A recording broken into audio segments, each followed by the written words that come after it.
আসসালামু আলাইকুম। আশা করছি সবাই ভালো আছেন। আলহামদুলিল্লাহ, আল্লাহ তাআলার রহমতে আমি অনেক ভালো আছি, সুস্থ আছি। আসলেই ভিতর থেকে একটু ভেঙে পড়েছি। কারণ হচ্ছে নিজের চোখের সামনে একজন খামারির স্বপ্নগুলো যখন দেখি মরে পড়ে আসছে, তখন ভাই আসলেই অনেকটাই খারাপ লাগে। তো আজকে আমরা চলে এসেছি আমাদের পাশেই একজন খামারির খামারে। উনি মোটামুটি অনেক অভিজ্ঞ একজন খামারি, অনেক দিন থেকে পাখি পালন করে। তারপরেও ওনার খামারে মারাত্মক একটি রোগে আক্রান্ত হয়ে গেছে। মোটামুটি অনেকগুলো পাখি মারা গেছে, আরও অনেক পাখি ঝিমাচ্ছে। এখানে মোটামুটি আপনার 500 পিসের মতো পাখি আছে। এই পাখিগুলোকে কী রোগে আক্রান্ত করছে সেটা হচ্ছে, আমি যখন গেলাম তখন মোটামুটি দেখলাম যে পাখিগুলোকে রানীক্ষেতে আক্রান্ত করেছে। আসলে এই কোয়েল পাখিকে যদি রানীক্ষেতে আক্রান্ত করে তাহলে কিন্তু এটা কোনোভাবেই বাঁচানো যায় না। আপনি যত প্রকার মেডিসিন প্রয়োগ করেন, পাখিগুলোকে সুস্থ করা যাবে না। এখন মূলত হচ্ছে এই না পাখিগুলা আমাদের এলাকায় এক পাইকার আছে, উনি মোটামুটি এগুলো পাখি কিনে, যেগুলো রিজেক্ট মানে যেগুলা একটু অসুস্থ থাকে, মানে এগুলো পাখি উনি একবারে কম দাম দিয়ে কিনে ভালো দামে ড্রেসিং করে তারপর বিক্রি করে। তো উনি আমাকে ফোন দিয়েছিল খামারি, তারপর আমি কথা বললাম ওই পাখির পাইকারের কাছে। তারপর সে আমাকে বলল যে তুমি চলো, তাহলে তোমাকে নিয়ে সহ আমরা খামারে গিয়ে পাখির অবস্থা দেখে আসি। ভিডিওতে যে দেখতে পাচ্ছেন তিনি হচ্ছে এই পাখিগুলো কিনতে আসছেন। পাখিগুলা বিক্রি করা হয়েছে একেবারেই আপনার অল্প দামে। দেখতে পাচ্ছেন পাখি সবগুলো এক জায়গায় জড়সড় হয়ে আছে, খাওয়া বাদ দিয়ে দিছে। কিন্তু যদি আপনার হাত দিয়ে লাড়াচাড়া দেওয়া হয় তাহলে এটি দৌড়াদৌড়ি পারে, এছাড়া সব জায়গায় সবসময় জিম ধরে বসে থাকে। এগুলো মূলত হচ্ছে রানীক্ষেতের লক্ষণ।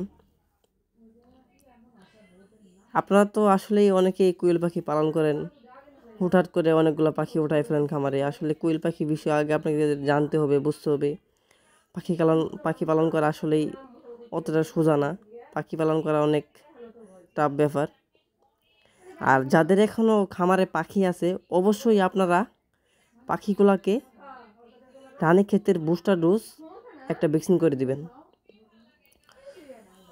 আপনার প্রতি 500 পিস পাখির জন্য আপনি 500 মুরগি যে ডোজ আছে, 500 মুরগিকে দেওয়া যায়, এই ডোজটা আপনি প্রতি 500 পিস পাখি করে দিবেন। যদি আপনার পাখি অল্প পরিমাণে থাকে, ধরুন 100 পিস বা 200 পিস থাকে, তাহলে আপনি আপনার উপজেলা পানি সম্পদ অধিদপ্তর ওইখানে গিয়ে একটা ভ্যাকসিন নিয়ে আসবেন। যাই বলবেন যে আমার কিছু পাখি আছে, আমাকে রানীক্ষেতে ভ্যাকসিন দেন। সর্বোচ্চ গেলে আপনার 30 থেকে 35 টাকা বা 25 টাকা এরকম নিতে পারে, আমি সঠিক দামটা জানি না, কিন্তু 50 টাকা নিচে নিবে এরকম। আর এই পাখিগুলো মূলত বিক্রি হচ্ছে আপনার মাত্র একেবারেই, দামটা আসলেই একেবারে পানির দাম, মাত্র 25 টাকা পিস বিক্রি হয়েছে পাখিগুলা। উনি আর একটু বাড়িয়ে দিয়ে বিক্রি করতে পারতো, কিন্তু আসলেই পাখিগুলো যদি সিলেট পাঠানো যাইতো তাহলে অনেক দামে বিক্রি করা যাইতো। কিন্তু সিলেট গেতে গেতে পাখি এগুলো অবস্থা খারাপ হয়ে যাবে। তো আসলেই অনেক খারাপ লাগতেছে, একজন খামারি স্বপ্ন নিজের চোখের সামনে দেখলাম ধ্বংস হয়ে যাচ্ছে। দেখতে পাচ্ছেন পাখি মরে আছে, অলরেডি অনেক পাখি মারা গেছে। আপনার মোটামুটি 80 থেকে 90 পিস পাখি ওনার অলরেডি মরে গেছে, একেবারে রানিং ডিমের পাখি। আসলে কি বলবো, আসলেই একজন খামারি যে কি পরিমাণ এখন এই অবস্থায় যে একটা কষ্টের ভিতরে আছে, যে পাখি পালন করে, একজন খামারি জানে এই পরিস্থিতিটা। একেবারে ডিমের পাখি উনি মাত্র 25 টাকা করে সেল দিতেছে, এটা আসলে অনেক একটা খারাপ বিষয়। তো পাখিগুলা আমি ওনাদের সাথে এসে ওনাদের দোকানে পাখিগুলা নামিয়ে দিলাম। দেখতে পাচ্ছেন যে পাখিগুলা, যাদের খামারে এখন বর্তমানে পাখি আছে তারা অবশ্যই রানীক্ষেতের ভ্যাকসিনটা করে দিবেন।